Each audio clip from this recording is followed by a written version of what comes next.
We were cut off. So the Tyndale translation says, "I shall be as I shall be." This answer in, I said wrongly, Genesis. So obviously, this is about Moses receiving these instructions to go to Pharaoh, right? So what you see in, Charlton Heston and the Ten Commandments and so on. Probably they used the King James translation in the film. I don't know, but the "I shall be what I shall be." What that means is that we don't have this standing "I am that I am," where the "I am" is something that is, just as das Soll and the "ought" in Kant is something that is. In other words, it's there waiting to be known. Instead, the "I shall be as I shall be" means you can't know God. God is always, as it were, rolling out ahead of us like a whirlwind. But in the prophets, in the Hebrew prophets, it's assumed that God is wise. So then you get this picture where if you drop the assumption that God is wise, you have something which is in a negative, crude sense. I don't want to get into all the meanings of historicism, but in a negative, crude sense, some kind. This is called historicism when it's linked to Knut Hamsun or to the so-called irrationality, where we no longer assume that nature, not only that nature can be known, but also that nature is good, right? So, um, and then you have, we just went through this with Herzog and the Zizek stuff, but so you see that what Heidegger is doing is he's taking the side of he's saying this neutrality view is what's really in power now. Although it has behind it this substratum of the liberalism, where it's assumed that the infinite malleability of the human being means that not merely the infinite malleability, but rather that the human being is improvable. And there's still all this Kantian, Kant said just because something has been this way in the past is no reason that uh, it can't be changed. This thing that's accepted by basically everybody, which corresponds to what Strauss says when he says that Nietzsche sort of awoke to the fact that what he was studying, the highest tradition of the West, had become just another anthropological type. So the Urbanitas, the Paideia, the classical scholars' subject matter as making the model of formation, which will allow the youth to know how to move forward at every point in their life, because they'll have this Urbanitas, have this Paideia.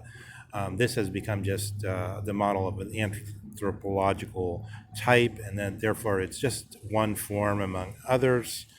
And the whole study of it just becomes like the classicists just become sort of people that are gazing in a stupefied manner at a sort of a Vonderkammer, the cabinet of curiosities, and they have all these things that they love dearly and which they wish to conserve, rather remembering the idea of the liberal who wants to conserve the Inuit, some branch of Inuit people or some people down in a jungle somewhere, in the same way they want to conserve that very jungle and keep them forever in that form.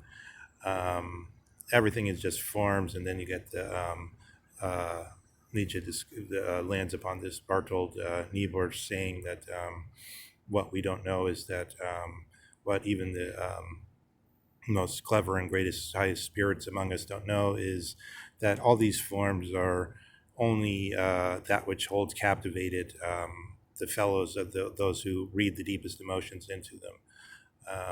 The whole Western tradition becomes just one among, Dugins has created these all these logotypes or whatever that one is meant to existentially decide to enter into, or not, as the case may be, because they're not biologically forced. They're not forced by any means, that they're meant to be somehow autonomously chosen. So it's something like that. Um, but Heidegger, I think, is when Heidegger says, people sometimes don't understand what Heidegger's doing in getting orientation out of the metaphysical principles of the physics. For instance, physics, when he understands physics as the foundational science, meant to be the base science, which everything, the most basic foundational, then he goes on to say what are the methods of rigor in this science, and then he looks for them from the great physicists, and he says the method of rigor is that reality is regarded as that which can be measured, and other such things. This is a way of getting orientation on what's going on. It's, of course, he knows that that's when you go to the actual departments, whether it's physics or chemistry or biology, people are doing all kinds of things, and they're following their intuition, and they're doing all kinds of funny things. But this is the basic orientation on what the essential ground ought to be, as it were. So there's still a kind of standing das Sollen, or I am, the being is that it is, and that is this find the measurable and keep calculating over it and use it. It's sort of like, it's something along those lines where I'm trying to give a sketch of how we can orient ourselves to understanding some of the things Heidegger is saying as he goes on. And also, you see here, again, I'm pointing out that Heidegger, in the end of metaphysics, is still doing metaphysics, but he doesn't regard it as the real stuff, as the last word, as it were. But he still does the metaphysics because we need this way to approach the question of being, and somehow that's necessary. So it's as though the metaphysics were within the questioning, the genuine questioning, the real setting our will on the staunch setting of our, not just wishing, not just wanting, but actually, as it were, entering into the questioning such that it's now we're cast that way.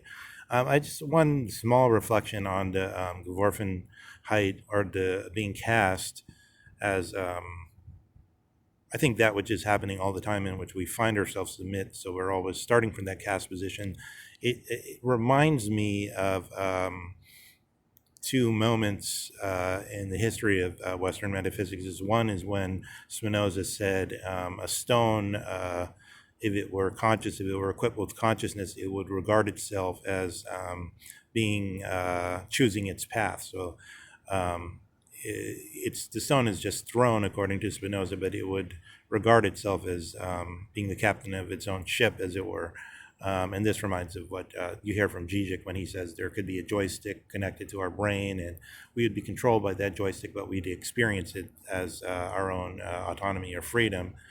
The second thing that reminds me of is Nietzsche, when he speaks of the ego of the mosquito in the how's his essay that about the, what is it, truth and lies in an extramoral sense, or however it's called, the ego of a mosquito that regards itself as the axis mundi, as it were, as the center of all things of the of creation, and this move into it's sort of, you have a two subject matter, which maybe I can thematize later on. The one is a kind of a pure technicity, but the other is this rupture of the egotism, as opposed to other things. I mean, you could, once you start talking about ego, you're already in this mix with the good of the community, or good itself, as opposed to egotism, or does each ego has its own good, and all this stuff, which is different from the pure technicity view. I think, just as a capstone, I mentioned that this Islamic world, with their view that Iblis, or their Satan, the Iblis being ordered by Allah to go tend to the human beings, it's not, there's no notion of the ego there, right? It's rather that his love of God is so great he can't bear to serve the human beings because he doesn't want to be away from God. Whereas from the Western point of view, with this focus on ego, you'll think of Satan as being sort of egotistic. He refuses to bow the knee to the wrong sort, as it were. He's only bow the knee to somebody who he really recognizes as higher. But all this being as it may, it has something to do with trying to see what we mean when we say nature. And if we approach that in a Platonic way, what is nature? I think that would be well worth our time to ask what we really mean by nature, but it's a difficult question. And you always have to sort out, as Heidegger does in the most rigorous way, of the history of the way it's thought over and against what he's now trying to open up, and the way this can blend together and be leveled out, and so that we can't see, so that we can't communicate with the past anymore. Heidegger speaks interestingly. I mentioned also, just another reflection I had along the way, is that he speaks of metaphysics as a speaking to language. So it's like there's a speaking to language, and then there's this language telling us things, which is on the other side. And it's sort of like the ontic use of language and the ontological, perhaps, but there's this double way. But at the same time, he also says we can speak to the ancients, the Heraclitus or so on, but they can also talk to us. So leave that as enigmatic for the moment.